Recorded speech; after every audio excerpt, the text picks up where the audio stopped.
Jason Kirk, hello. The college football playoff national championship game. How are you? I'm very excited I'm about doing it fine, myself. Alex. How are you today? Well, I'm doing as well as can be doing. A lot going on in the world, if you haven't noticed, but excited to talk a little bit about Ohio State and Alabama. I think that we are fortunate that this mess of a season has produced what honestly should be a pretty good title game. And I'm ready to make some money on it if you are.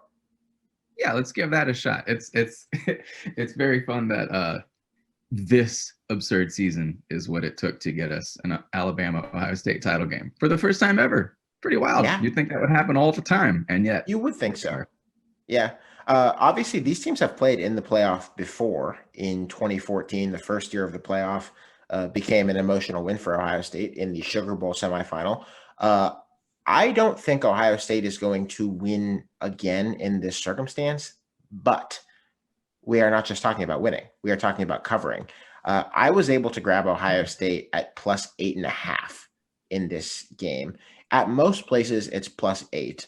Obviously, yeah, I'm happy to get it at 8.5. We'll see how the line moves. We know you might be looking at this at any different number of points before kickoff. But Jason, I feel pretty good about Ohio State +8.5. Like Ohio State and solidly more than a touchdown just feels to me like I had a hard time passing that up. I feel pretty similar, but not quite the same as I did in the semifinals, seeing Ohio State getting 7.5 against Clemson. Ohio State more than a touchdown against anyone, I'm taking it. And like, sorry, it's just that's it. this is Yeah, the this is these are the two most talented rosters in the country. This is the only team that on a talent basis should be able to go toe to toe with Alabama. Um, if the line is more like 2, 3, 4, I'm strongly considering Bama. But I mean, FPI says Bama by only 3, SP Plus by 4. Team mhm. ranking FEI more like 6. And if you're giving me the other side of the key number plus a point and a half or so, I just have to take Ohio State. It worked Yeah. against Clemson, so let's double down on it. It did work for me as well against Clemson. The thing for me, and the key, and you just said it, is that there's only two or three teams in college football who are really on Alabama's talent level if you just look at the way they recruit. And Ohio State is right there. They are the closest team to Alabama just in terms of talent acquisition. And even if Ohio State's roster has taken some hits, obviously there's a lot of COVID related variance this year. Ohio State's going to have the guys to not get completely out athleted by Alabama in the way that Notre Dame did. It's just not the same kind of dynamic when you have that much talent. I also think they're going to be in Mac Jones' face quite a bit in this game. Haskell Garrett, the defensive tackle for Ohio State, is not a dude who I would like to have any kind of physical confrontation with. He is the best player on that defense. He wears number 92. He's a pressure machine from the middle of the line, kind of like Aaron Donald. They have another defensive tackle, Tommy Togiai, who does similar work. And I just think they're kind of going to be in Mac Jones's lap. And, it's not that Mac Jones isn't good or that he hasn't obviously been able to run Bama's offense effectively, but I don't think they're going to score like 50 something points the way that Alabama can do without notice against anybody else. I just don't really see that happening in this game. Yeah, I mean the way they got to Trevor Lawrence, Ohio State, like they had Clemson looking like not Clemson. Mhm. Not only in the not only Ohio State's passing game, but Ohio State's pass rush. And if they can do any measure of that against Alabama, then they have a real chance in this game. But speaking of Alabama scoring more than 50 points, I Mm. believe this brings us to our disagreements on this game because Conflict. you have taken the over at No, what I've number? taken I've taken the under. I've Under. taken the under. I have the over, you have the under. Yes. I have the under at 75 points in this game, and you have the over at what number, Jason? 75 as well. Yes. Okay, so we're in conflict here. There's no room for somebody to push and somebody to hit. Uh, Look, for me, and then you can tell me why I'm wrong, and I'm very afraid that Devontae Smith will prove me wrong quickly in this game.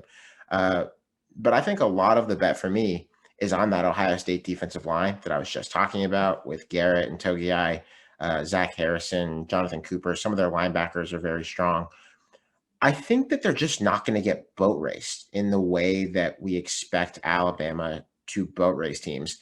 And I mean, I do feel potentially really stupid making that prediction because with Devontae Smith and with John Mechie, Alabama can score a 96-yard touchdown drive in 12 seconds, and it's nothing to them. So it could go off the rails quickly, but I just come back to the talent on that defense, and I think, under feels okay.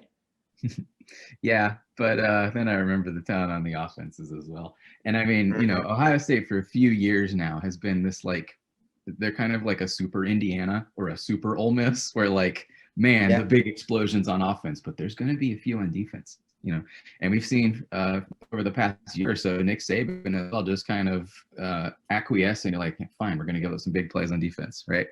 I mean, they gave up 408 passing yards 2 games ago against a team that was not quite Ohio State and a quarterback who was not quite Justin Fields, Heisman finalist, but not quite Justin Fields. Couple stats for you. 58% of Bama games have gone over. 67% of Ohio State games have gone over. Bama, obviously one of the best offenses ever. 3 of the top 5. Top three offense in history, right? Yeah, I absolutely think so. Yeah. And Ohio State, I think, I feel like they're the second best offense in the country, and their last game is certainly a resounding argument in favor of that. We just don't have the full body of evidence to really know how to categorize them. But I think calling them the second best offense in the country does not feel like a stretch at all. No. And they're both better on offense than defense, right? Like Ohio State, they give up big plays. They always have. Are they a top 10 defense? Quite possibly. I think if we saw a few more games, that might be an easier case to make. Is Bama still a top 10 defense? Most of the time. Yeah.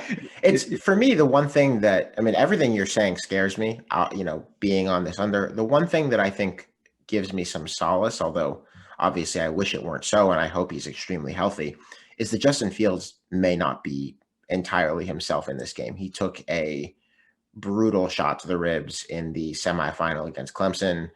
Ohio State's diagnosis of him appeared to be, he looks fine. Let's give him a shot and send him back out there.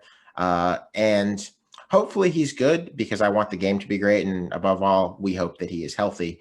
But if he's not, and he might not be, that's limiting for Ohio State. And I think it might be limiting anyway if Ohio State chooses not to use him much in the run game as a number to get an advantage there.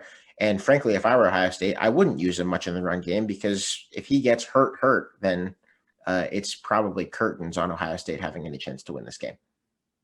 Yeah, it felt easy to look at that game and to see, he took the shot to the ribs and then threw like 4 deep bomb touchdowns. He's fine. Yeah. Well, like, what if you're off by a yard on those? What if Clemson plays those a little bit better? What if those don't work and you have to manufacture yards a more traditional way, which probably involves your quarterback in the run game in some way?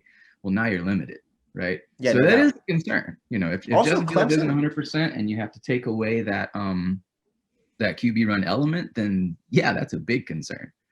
But I'm just counting on he's just going to zing it deep, easy, no problem.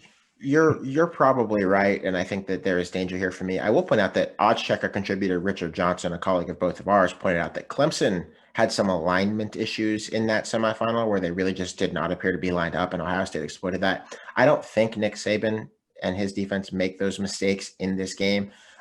So I don't know. I hear the way that you talked to me about how good Alabama's offense is, I am scared being on the under. I also could see it working out. I think it's going to come down whether you want to place an under or an over bet. A, we'll see if the line moves much from 75. But B, just what kind of person are you?